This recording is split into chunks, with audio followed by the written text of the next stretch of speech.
এই প্রবাসে নতুন যারা আসছেন তারা সহজে হাল ছাড়বেন। মনে রাখবেন, প্রবাসে যেহেতু আপনি আসছেন, আজ না হোক কাল সফল হবেন একদিন। শুধু সময়ের অপেক্ষা, একটু কষ্ট করতে হবে। সফল হওয়া যদি এত সহজ হইতো, তাহলে মানুষ ওই বাড়ি ভিটা বন্ধক রেখে এই প্রবাসে আইয়া গোলামি করতো না মানুষের।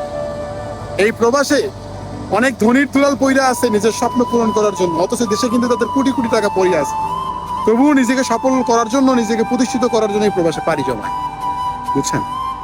তো সফল হওয়া এত সহজ না। যারা নতুন আসছেন, অল্প একটু ধৈর্য ধরেন, আল্লাহর কাছে শুকরিয়া আদায় করেন। মনে রাখবেন, পৃথিবী সবার দুয়ার থেকে ঘুরে আসলে আল্লাহর দুয়ার থেকে ঘুরবেন না আপনি, আল্লাহ আপনাকে ফেরাবে না।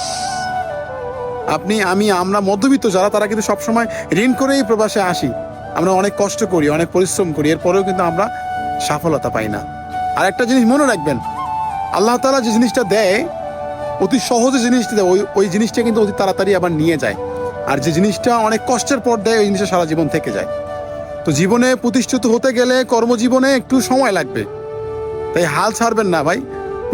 এই প্রবাসে আপনি যে পরিস্থিতিতে আছেন, আপনি যে পজিশনে আছেন, তার থেকে অন্যের দিকে তাকান, তারাও কিন্তু আপনার থেকে ভালো নেই। আসলে এভাবেই আমরা কেউ কারো জায়গা থেকে ভালো নেই। সবাই সবার জায়গা থেকে একটু না একটু সমস্যা আছেই, কোনো না কোনো প্রবলেম আছেই। তো জীবনে চলতে গেলে, হাঁটতে গেলে, সমাজে থাকতে গেলে প্রবলেম থাকবে রে ভাই। চলাফেরা, প্রতিষ্ঠিত হওয়া, স্বপ্ন পূরণ করা এত যদি সোজাই হইতো, তাহলে মানুষ এই সোনার শরীর নষ্ট কইরা মানুষের গোলামি করতো না রে ভাই। ঠিক আছে? আমার কথাগুলো একটু মনে রাখবেন ভাই।